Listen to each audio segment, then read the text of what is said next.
പിതാവിൻ്റെയും പുത്രൻ്റെയും പരിശുദ്ധാത്മാവിൻ്റെയും നാമത്തിൽ ആമേൻ. ഈശോ മിശിഹായ്ക്ക് സ്തുതിയായിരിക്കട്ടെ. ഈ നോമ്പ് കാലത്ത് നമ്മളിന്നൊരു പ്രത്യേക ധ്യാന മേഖലയിലേക്ക് പ്രവേശിക്കുക. ആദ്യ മാതാപിതാക്കളുടെ പാപം എന്നുള്ളത് സഭയുടെ അനേകം പ്രബോധനങ്ങളുടെ അടിസ്ഥാനപരമായ ഒരു വിശ്വാസ മേഖലയും പ്രബോധന മേഖലയിൽപ്പെട്ടതുമാണ്. ആദ്യ മാതാപിതാക്കളുടെ പാപം വഴിയാണ് ജന്മപാപം മനുഷ്യവർഗത്തിലേക്ക് വന്നത്. ആദ്യ മാതാപിതാക്കൾ വഴി മാനവകുലം മുഴുവനും പാപ വിഷത്തിൽ മരണാസന്നരായി തീർന്നു, മരണത്തോടടുത്തു എന്നതുള്ളതുകൊണ്ടാണ് ഈശോ ജീവദാതാവായി ലോകത്തിലേക്ക് വരേണ്ടി വന്നത്. ഇത് വചനം പഠിപ്പിക്കുന്നുണ്ട്. കത്തോലിക്ക സഭയുടെ മതബോധന ഗ്രന്ഥം catechism of the Catholic Church CCC പഠിപ്പിക്കുന്നുണ്ട്.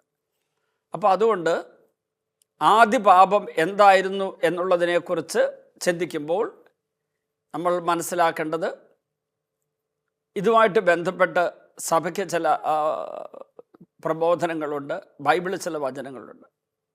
എനിക്ക് വർഷങ്ങൾക്ക് മുമ്പ് കിട്ടിയ ഈ ഏദൻ തോട്ടത്തിലെ പാപാവസ്ഥയെക്കുറിച്ചുള്ള ഒരു ചിന്ത ഞാൻ ഇന്നു മുതൽ ധ്യാന വിഷയമാക്കി നിങ്ങളുടെ മുമ്പിൽ അവതരിപ്പിക്കുക.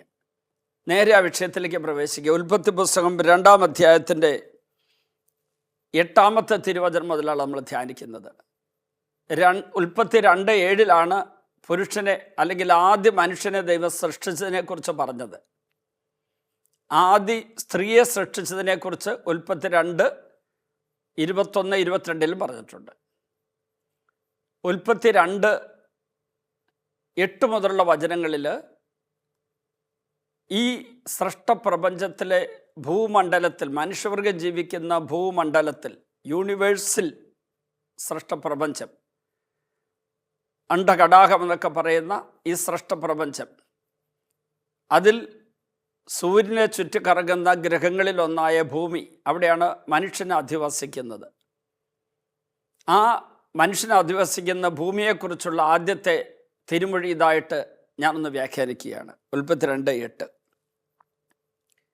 അവിടുന്ന് കിഴക്ക് ഏദനിൽ ഒരു തോട്ടമുണ്ടാക്കി താൻ രൂപം കൊടുത്ത മനുഷ്യനെ അവിടെ താമസിപ്പിച്ചു. അപ്പോൾ ഈ ഏദൻ എന്ന് പറഞ്ഞാൽ പറുദീസ എന്നൊരു വാക്ക് അവിടെ ഉപയോഗിച്ചിട്ടില്ല. എന്നാൽ പറുദീസയ്ക്ക് സമമായ ഒരു ദൈവൈക്യത്തിൻ്റെ അവസ്ഥ അവിടെ ഉണ്ടായിരുന്നു. മരണശേഷം മനുഷ്യൻ നിത്യ പറുദീസയിലേക്ക്, സ്വർഗത്തിലേക്ക്, യേശുവിൻ്റെ 2-ാം വരവിന് ശേഷം പ്രവേശിക്കുന്ന ആ ഒരു അവസ്ഥയിലേക്ക് വരുന്നതിന് മുൻപ് തന്നെ ഒരു ദൈവൈക്യ അവസ്ഥയിലേക്ക് വരുന്നുണ്ട്. അങ്ങനെയാണ് പലരും അതിന് വ്യാഖ്യാനിക്കുന്നത്. പറുദീസ എന്ന് പറഞ്ഞാൽ സ്വർഗമെന്ന് മനസ്സിലാക്കാം. പക്ഷേ ഏദൻ തോട്ടത്തിൻ്റെ പറുദീസ എന്ന വ്യാഖ്യാനം, ആ ഒരു വാക്ക് ഉപയോഗിച്ച് തുടങ്ങിയത് ഈ വുൾഗാത്ത എന്ന് പറയുന്ന ലത്തീൻ ട്രാൻസ്ലേഷൻ ബൈബിളിൽ വന്ന കാലം മുതലാണ്. അത് ഗ്രീക്കിലും ലത്തീനിലും ഇംഗ്ലീഷിലുമൊക്കെ പാരഡൈസ്, പരദേശിയോസ്, പരദേശിയും എന്നുള്ള വാക്കുകളൊക്കെ ഉപയോഗിച്ചു. മലയാളത്തെ പറുദീസ എന്ന് ഉപയോഗിച്ചു. ഏദൻ എന്നുള്ളതിന് ഹൻ എന്നൊരു വാക്ക് ഹീബ്രു വാക്കിൽ ഉപയോഗിച്ചിരിക്കുന്നു, ഭാഷയിൽ ഉപയോഗിച്ചിരിക്കുന്നു. ആ വാക്കിൻ്റെ അർത്ഥം മതിൽ കെട്ടിത്തിരിച്ച, വേലി കെട്ടിത്തിരിച്ചതും ഫലവൃക്ഷങ്ങളും തണൽമരങ്ങളും നിറഞ്ഞതുമായ ഉദ്യാനം എന്നാണ് അർത്ഥം. കൃത്യമായ വാച്യാർത്ഥം അതാണ്. അപ്പോൾ ഏദനിൽ ഒരു തോട്ടമുണ്ടാക്കി, അല്ലെങ്കിൽ ഈ ഭൂമിയിൽ മനുഷ്യന് വസിക്കാനായിട്ട് അനുകൂല സാഹചര്യങ്ങളും എല്ലാ ജീവജാലങ്ങളും ജന്തുജീവിവർഗങ്ങളും അടങ്ങുന്ന ഈ സൃഷ്ടപ്രപഞ്ചം അല്ലെങ്കിൽ ഈ ഭൂമണ്ഡലം ദൈവം ഒരുക്കിയതിനെക്കുറിച്ചാണ് ആദ്യം പറയുന്നത്. അവിടെ പറഞ്ഞിരിക്കുകയാണ്, 9-ാം വചനം, കാഴ്ചയ്ക്ക് കൗതുകവും ഭക്ഷിക്കാൻ സ്വാദുമുള്ള പഴങ്ങൾ കായ്ക്കുന്ന എല്ലാത്തരം വൃക്ഷങ്ങളും അവിടുന്ന് മണ്ണിൽ നിന്ന് പുറപ്പെടുവിച്ചു. ഇവിടെ മരങ്ങൾ എന്ന അർത്ഥത്തിൽ മാത്രം അതിനെ മനസ്സിലാക്കാതെ, ഈ ഭൂമിയിൽ മനുഷ്യന് അധിവസിക്കാൻ പറ്റിയ വായുമണ്ഡലം, വെള്ളം, നദികൾ, സമുദ്രങ്ങൾ, വൃക്ഷങ്ങൾ, സസ്യങ്ങൾ, ഫലവൃക്ഷങ്ങൾ, ധാന്യ നൽകുന്നവർ, അങ്ങനെയുള്ള ചെടികൾ, അങ്ങനെയുള്ള എല്ലാം കൂടെ കൂടിയതാണ് ഈ ഒരൊറ്റ വചനത്തിൽ 9-ാം വചനത്തിൽ പറഞ്ഞിരിക്കുന്നത്. മനുഷ്യന് കാഴ്ചയ്ക്ക് കൗതുകവും ഭക്ഷിക്കാൻ സ്വാദുമുള്ള പഴങ്ങൾ കായ്ക്കുന്ന എല്ലാത്തരം വൃക്ഷങ്ങളും എന്ന് പറഞ്ഞാൽ നാച്ചുറലായിട്ടുള്ള, സ്വാഭാവികമായി ഈ ഭൂമിയിലുള്ള എല്ലാറ്റിനെയും ദ്യോതിപ്പിക്കുന്ന ഒരു വചനമാണ് അത്. നാച്ചുറൽ എന്നതിനെടുക്കുക. ഇനി അടുത്ത ശ്രദ്ധിക്കുക. ജീവൻ്റെ വൃക്ഷവും നന്മ തിന്മകളുടെ അറിവിൻ്റെ വൃക്ഷവും തോട്ടത്തിന് നടുവിൽ അവിടുന്ന് വളർത്തി. അവിടുന്ന് വളർത്തിയെന്നാണ് ഇവിടെ. എന്നാൽ ഇംഗ്ലീഷ് ട്രാൻസ്ലേഷനിൽ എഴുതിയിരിക്കുന്നത് there stood two trees, the tree of life and the tree of the knowledge of good and evil. നന്മ തിന്മകളുടെ അറിവിൻ്റെ വൃക്ഷവും ജീവൻ്റെ വൃക്ഷം അവിടെ ഉണ്ടായിരുന്നു. ആദ്യം തന്നെ ജീവൻ്റെ വൃക്ഷത്തെക്കുറിച്ച് പറയാം. ജീവൻ്റെ വൃക്ഷം യേശുവായിരുന്നു. അപ്പോൾ നിങ്ങൾ ചോദിക്കും, യേശു എത്ര നൂറ്റാണ്ടുകൾക്ക് ശേഷം, സഹസ്രാബ്ദങ്ങൾക്ക് ശേഷമാണ് വന്നത്? അന്ന് യേശു മനുഷ്യനായിട്ട് അവതരിച്ചിട്ടില്ലായിരുന്നെങ്കിലും ജീവൻ്റെ വൃക്ഷമായി യേശു അവിടെ ഉണ്ടായിരുന്നു. വെളിപാട് പുസ്തകത്തിൽ യേശുവിനെ ജീവൻ്റെ വൃക്ഷമായി അവതരിപ്പിക്കുന്നുണ്ട്. യേശുവിൻ്റെ മനുഷ്യാവതാരത്തിന് മുമ്പ് ഈ ലോകത്തിൽ യേശു ഉണ്ടായിരുന്നു, ഭൂമിയിൽ യേശു ഉണ്ടായിരുന്നു എന്ന ഒരു വചനം നമ്മുടെ മുമ്പിൽ അവതരിപ്പിക്കുന്നുണ്ട്. യോഹന്നാൻ്റെ സുവിശേഷം 1-ാം അധ്യായത്തിൻ്റെ 9-ാമത്തെ വചനം ഞാൻ ഒന്ന് വായിക്കാം. യോഹന്നാൻ്റെ സുവിശേഷം 1-ാം അധ്യായം 9-ാം വചനം. എല്ലാ മനുഷ്യരെയും പ്രകാശിപ്പിക്കുന്ന സത്യവെളിച്ചം ലോകത്തിലേക്ക് വരുന്നുണ്ടായിരുന്നു. അത് 9-ാമത്തെ വചനം. എല്ലാ മനുഷ്യരെയും പ്രകാശിപ്പിക്കുന്ന യഥാർത്ഥ വെളിച്ചം ലോകത്തിലേക്ക് വരുന്നുണ്ടായിരുന്നു. 10-ാം വചനം, അവൻ ലോകത്തിലായിരുന്നു. അത് ഒറ്റ കേൾവിയിൽ നമുക്ക് ഒരു കൺഫ്യൂഷനുള്ള 2 വാചകങ്ങളാണ്. അവൻ വരുന്നുണ്ടായിരുന്നു, അവൻ അവിടെ ഉണ്ടായിരുന്നു. അങ്ങനെ വരില്ലല്ലോ. അവൻ വരുന്നുണ്ടായിരുന്നു പറയുമ്പോൾ അവൻ അവിടെ ഇല്ലായിരുന്നെന്നർത്ഥം. പക്ഷേ ഈ പറഞ്ഞതിൻ്റെ അർത്ഥം ഇതാണ്: ജീവൻ്റെ വൃക്ഷമായി ഈ മനുഷ്യവർഗത്തിന് വേണ്ടി ദൈവം സൃഷ്ടിച്ച സൃഷ്ടപ്രപഞ്ചത്തിലെ എല്ലാറ്റിനും നിയന്ത്രിക്കുന്ന ആളായി, ഭൂമിയെ മാത്രമല്ല ഈ അണ്ഡഘടാകം മുഴുവനെയും, ഈ ഭൂമണ്ഡലം മുഴുവനെയും മാത്രമല്ല ഈ പ്രപഞ്ചം മുഴുവനെയും നിയന്ത്രിക്കുന്ന എല്ലാറ്റ് അവനിലൂടെ ഉണ്ടാക്കി അവൻ വഴി അതിനെ അവൻ നിയന്ത്രിച്ച് ഈ ലോകത്തിൽ നിർത്തുന്നുണ്ടായിരുന്നു. അപ്പോൾ അവൻ ജീവൻ്റെ വൃക്ഷമായി ഈ ഭൂമിയിൽ ഉണ്ടായിരുന്നു. ആ ജീവൻ്റെ വൃക്ഷം മനുഷ്യവർഗത്തിന് ദൈവം കൊടുത്ത ദൈവൈക്യത്തിന് വേണ്ടിയുള്ള ഒരു യാഥാർത്ഥ്യമായിരുന്നു.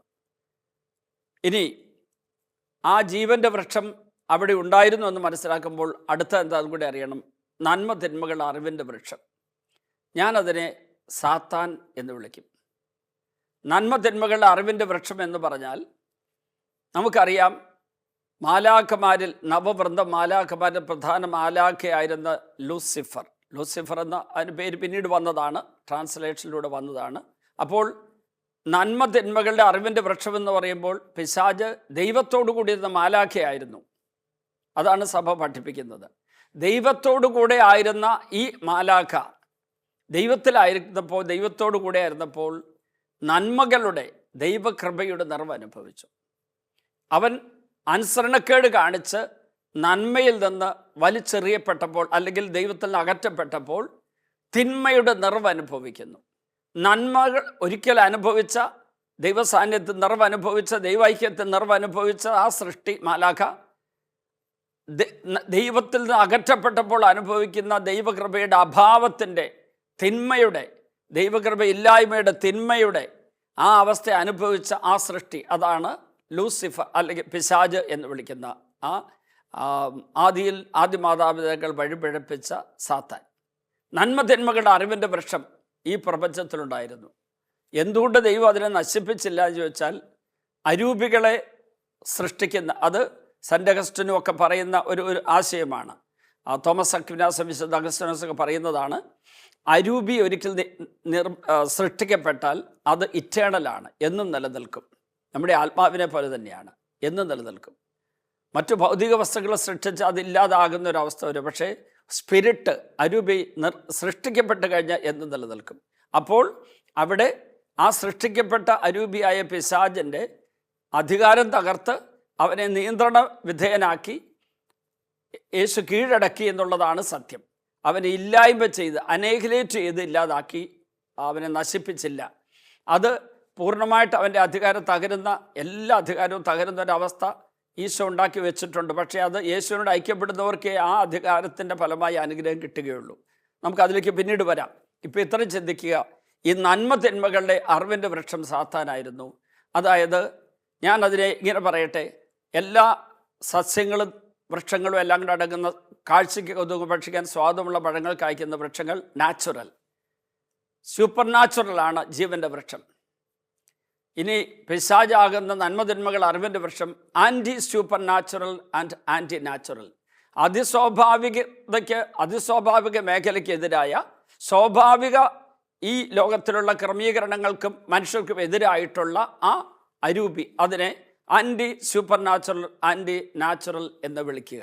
അപ്പോൾ പിശാചാണ് ഈ ഇതുപോലുള്ള പ്രകൃതിക്ക് നാച്ചുറലായിട്ടുള്ള സ്വാഭാവികമായ ദൈവിക നന്മയ്ക്കെതിരായിട്ടും അതിസ്വാഭാവികമായ ദൈവിക തലത്തിനെതിരായിട്ടും പ്രവർത്തിക്കുന്ന ശക്തി, അത് പിശാച്. അപ്പം നന്മതിന്മകൾ അറിവിൻ്റെ വൃക്ഷം എന്ന് പറയുമ്പോൾ പൈശാചിക ശക്തി എന്ന് മനസ്സിലാക്കുക, പിശാച് എന്ന് മനസ്സിലാക്കുക. തുടർന്നുള്ളത് അടുത്ത ധ്യാനത്തിൽ ഞാൻ വിശദീകരിക്കാം. കർത്താവെ, പിശാചിനെക്കുറിച്ചും അവൻ ഈ മനുഷ്യവർഗത്തെ എങ്ങനെ നശിപ്പിച്ചു എന്നുള്ളതിനെക്കുറിച്ചും വഴിപിഴപ്പിച്ചുള്ളതിനെക്കുറിച്ച് ചിന്തിക്കുന്ന ഈ നിമിഷങ്ങളിൽ അങ്ങ് ഞങ്ങൾക്ക് ജ്ഞാനവും അഭിഷേകവും അനുഗ്രഹവും തന്ന് ജ്ഞാനത്തിൻ്റെ നിറവിലേക്ക് നയിക്കണമേ. പിതാവിൻ്റെയും പുത്രൻ്റെയും പരിശുദ്ധാത്മാവിൻ്റെയും നാമത്തിൽ ആമേൻ.